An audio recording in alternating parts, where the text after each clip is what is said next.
नमस्कार दोस्तों, आपका एक बार फिर से स्वागत है आपके YouTube चैनल द स्टॉक्स योगी में। आज के इस वीडियो में हम लोग बारीकी से समझने वाले हैं कि आखिर ये फ्यूचर्स और ऑप्शंस होता क्या है। तो चलिए सबसे पहले हम लोग फ्यूचर्स को एक एग्जाम्पल के थ्रू समझ लेते हैं। मान लेते हैं कि एक फार्मर है जो प्याज की खेती करता है, यानी वो प्याज उगाता है और वो 6 महीने में प्याज उगा लेता है और उसे पर केजी प्याज उगाने के पीछे 30 रुपए का खर्चा पड़ता है। और मार्केट में अभी जो प्याज का करंट प्राइस चल रहा है वो है 50 रुपए पर केजी। पर हमारे फार्मर को एक टेंशन है। किस बात का टेंशन है? हमारे फार्मर को पता है ये बात कि 6 महीने के बाद जो उसके प्याज है वो प्रोड्यूस हो जाएंगे, यानी कि प्याज उग जाएंगे। लेकिन 6 महीने के बाद क्या 50 रुपए प्राइस रहेगा? अगर 50 रुपये प्राइस नहीं रहा और प्राइस घट करके 10 रुपये या 20 रुपये पर केजी प्राइस आ गया, तब हमारे फार्मर को एक भारी नुकसान यानी कि लॉस हो जाएगा।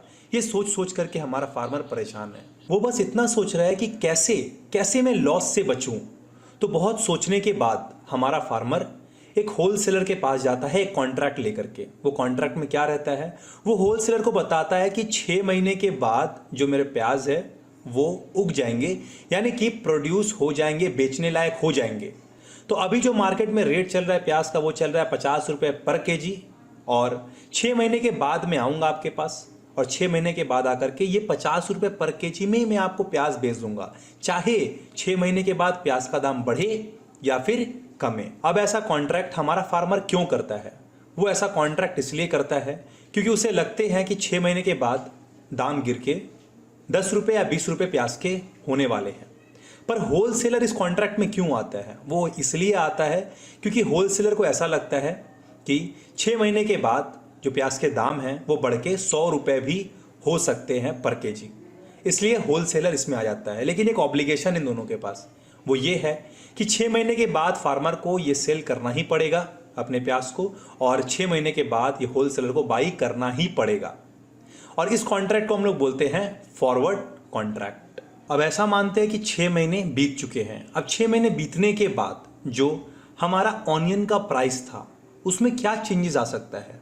तो बेसिकली इसके अंदर सिर्फ 3 तरह का ही चेंज आ सकता है। या तो ऑनियन के प्राइस इंक्रीज हो जाएंगे, या तो जितने थे उतने ही रह जाएंगे, या तो गिर के कम हो जाएंगे। तो हम लोग ऐसा मानते हैं कि ऑनियन का प्राइस 50 रुपये से बढ़ के अब जो प्राइस हो चुका है वो हो चुका है 100 रुपये पर केजी। तो होलसेलर को यहाँ पर प्रॉफिट हो जाएगा क्योंकि इसने 6 महीने पहले ही कॉन्ट्रैक्ट कर लिया था फार्मर से कि 6 महीने के बाद प्याज का प्राइस जो भी हो मैं आपसे 50 रुपये में ही खरीदूंगा। लेकिन यहाँ पर फार्मर को भी पूरी तरह लॉस नहीं होगा। क्यों नहीं होगा?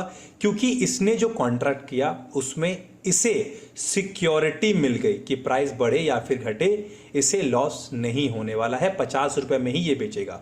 तो हम ऐसा बोल सकते हैं कि ये दोनों के लिए विन एंड विन सिचुएशन है। अब यहाँ पर हम लोग ये समझ लेते हैं कि इस कॉन्ट्रैक्ट के अंदर क्या क्या रिस्क इन्वॉल्व थी। तो जो सबसे पहला रिस्क था वो था लिक्विडिटी रिस्क, यानी कि ऐसे पार्टी को ढूंढना जिसको लगता है कि प्याज का दाम बढ़ सकता है। दूसरा रिस्क जो इन्वॉल्व था वो था डिफॉल्ट रिस्क, यानी कि मान लेते हैं प्याज का दाम बढ़ गया लेकिन यहाँ पर फार्मर प्याज बेचने ही नहीं आया। तो तीसरा रिस्क जो इन्वॉल्व था वो था रेगुलेटरी रिस्क, यानी कि ये म्यूचुअल कंसेंट से कॉन्ट्रैक्ट किया गया था, इसके बीच में कोई भी रेगुलेटर नहीं था। चौथा जो रिस्क था वो था रिजिडिटी रिस्क, यानी कि आपने एक बार कॉन्ट्रैक्ट कर लिया तो आप बीच में कैंसिल नहीं कर सकते हैं।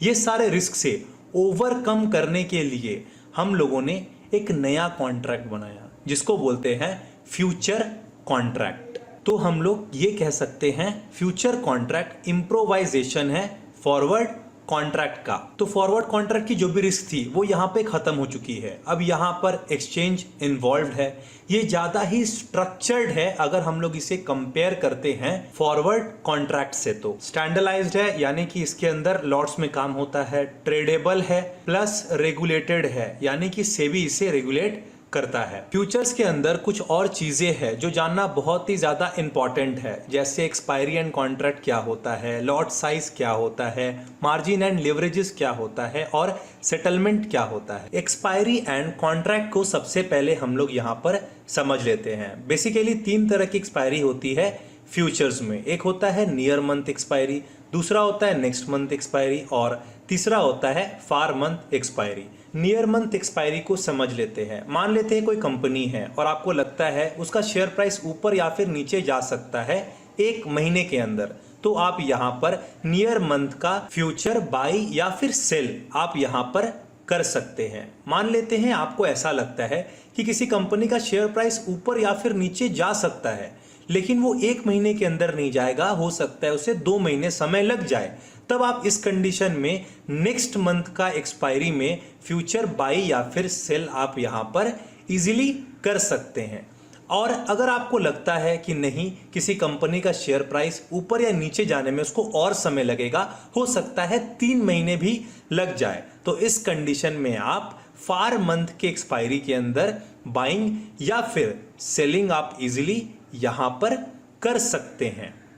लॉट साइज को भी हम लोग यहां पर बारीकी से समझ लेते हैं।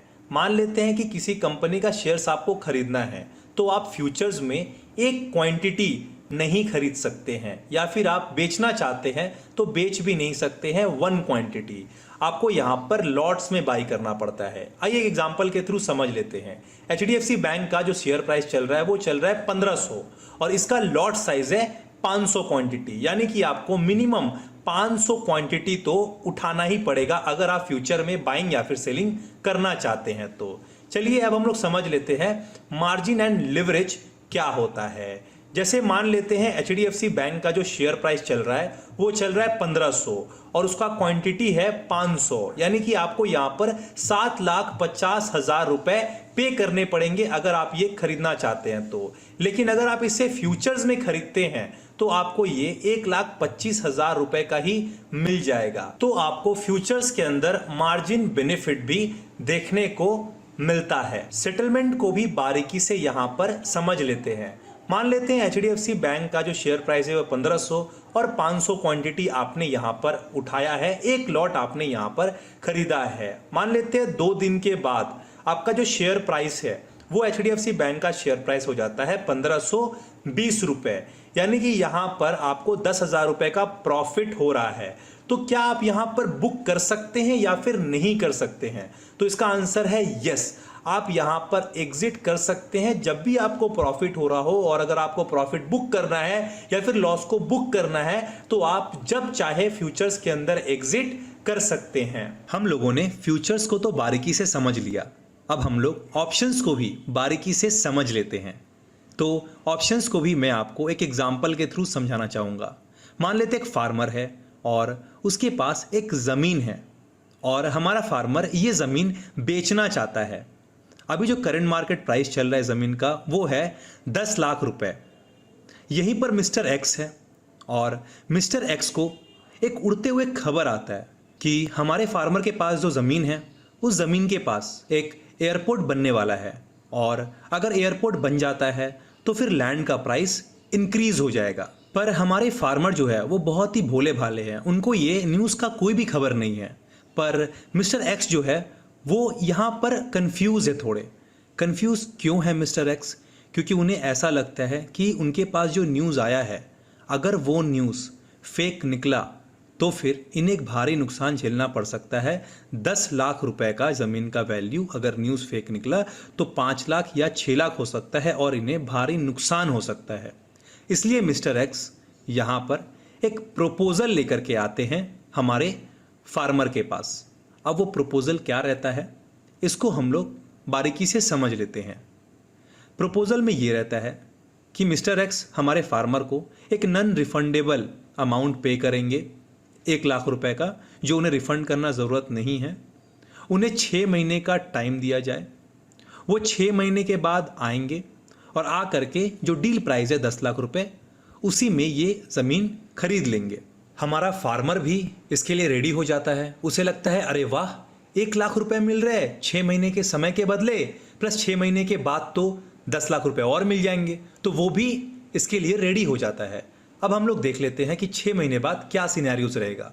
तो बेसिकली 3 ही सिनेरियोज हो सकता है। पहला, एयरपोर्ट की खबर पक्की हो जाए, तब यहाँ पर लैंड का प्राइस इंक्रीज हो जाएगा और मिस्टर एक्स को प्रॉफिट हो जाएगा। दूसरा, अभी भी ये न्यूज़ बरकरार है कि यहाँ पर एयरपोर्ट बनने वाला है, तो इस कंडीशन में लैंड का प्राइस सेम रह जाएगा।